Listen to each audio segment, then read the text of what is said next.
personally, I kind of think that,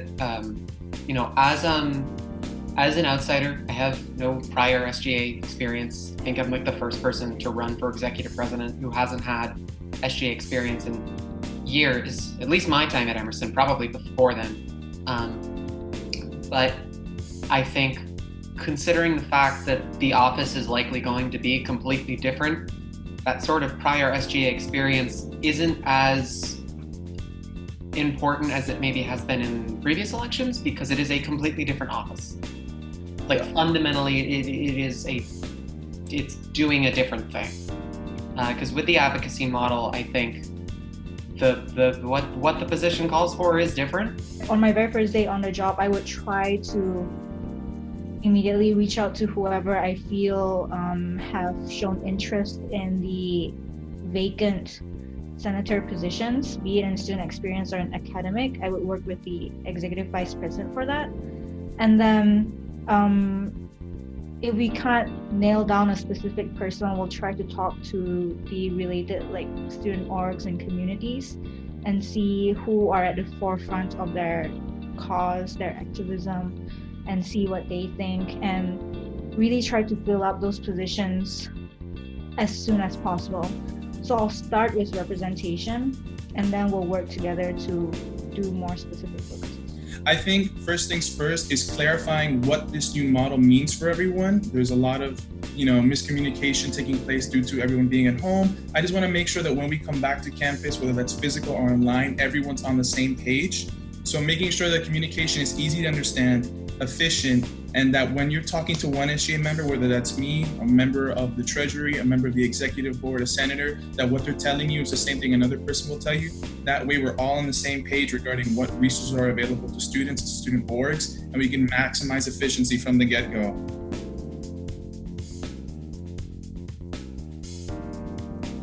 On a purely conceptual level, I prefer the legislative model. I prefer sort of that ability to pass legislation whenever deemed necessary. I just think that's more effective. So we could still do the academic initiative. I think that would be good to keep the senators focused. But with the legislative model, as you said, it's much more accessible for other students outside of being SGA officers to voice their concerns and for senators to act on those concerns immediately.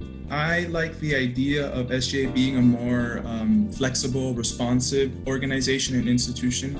Certainly, definitely within mind of what post-COVID-19 or who knows what the situation will be like regarding the virus fall 2020.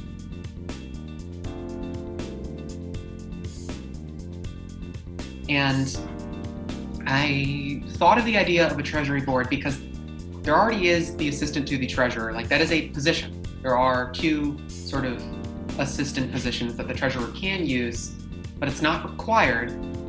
And they've recently gone unused. So what I proposed with the board was taking that existing structure that is recommended but not required, equalizing the authority among the three already existing treasurer positions, basically removing that executive hierarchy, sort of equalizing the responsibilities among separate members. That both decreases the overall amount of stress on each or on the executive, who would now be 3 people, and it also kind of removes that ability to scapegoat. And so my personal opinion and what I would do as executive president is to keep that executive treasurer position, but to make sure that at least some of the other positions in FAB and FEC are filled up, so that the workload does not fall on any one person's shoulders and everyone else does help. So I don't think the model itself needs to change. What I do think needs to change is how cooperation works within SGA overall and additional oversight on my part as SGA president. But I'm very excited to be working with the executive treasurer to do some reforms.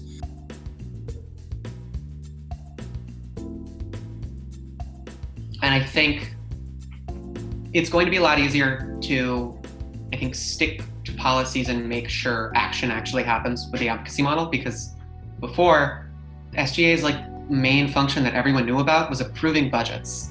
And now that is going to shift.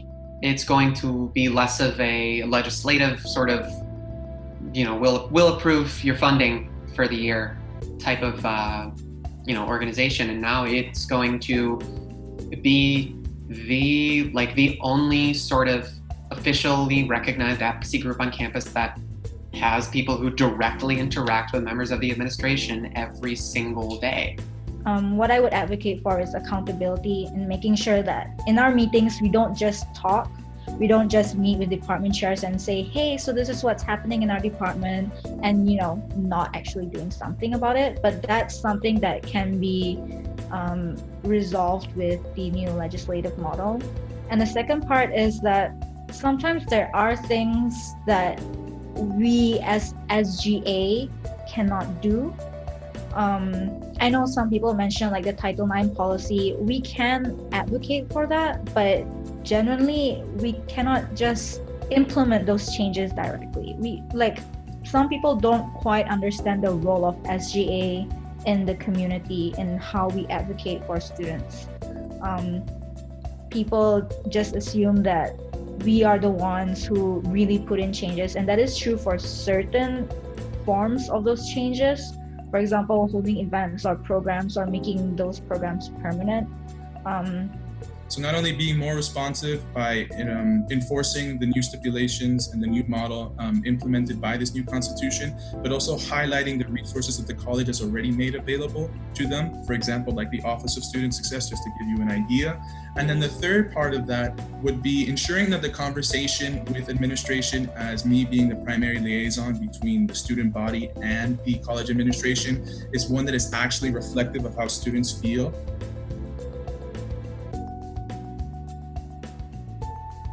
I think the best thing I can do is sort of, as president, I have to wait and see what happens in the fall. But, not being able to predict that, I think now is more a time than ever that the SGA could really get some change to happen.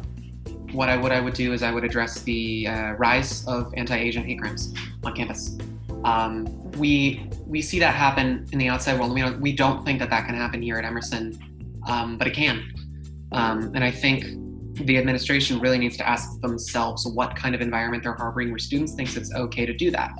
Because, Emerson can't mandate what people do, but there is a certain level of culpability that the administration has that students feel enabled that they can get away with that.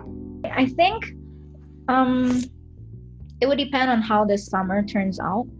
Definitely, we'll see what's been working during the summer break, and we'll try to carry that forward if we're not doing in-person classes during the fall. But we're not going to work any less hard, even though it's going to be hard for us as well as students. And really, the primary focus then would be communication within SGA and with everyone else, with students, with admin, with faculty. So that's all that I can say for sure, and that I know I will do. A lot of uncertainty. How do you provide certainty in uncertain times?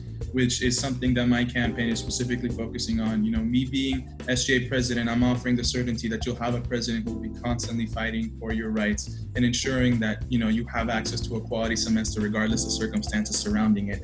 I think what you're asking for, I think the answer is effective planning. I can assure you that once elected SGA president next week, I'm not going to take a vacation and not do anything involving SGA until I get back to fall campus, whatever that looks like. It's going to be communication from the get-go, discussing with my future SGA cabinet members and as senators and all other positions. Hey, let's start planning. Let's make several plans, long-term, short-term. How can we get students feeling like they're ready to go as soon as the time comes? How do we make sure they feel supported? Because understand that, for a lot of people, this situation has affected them disproportionately. How do we make sure that they feel supported while also acknowledging the struggles of all students in general?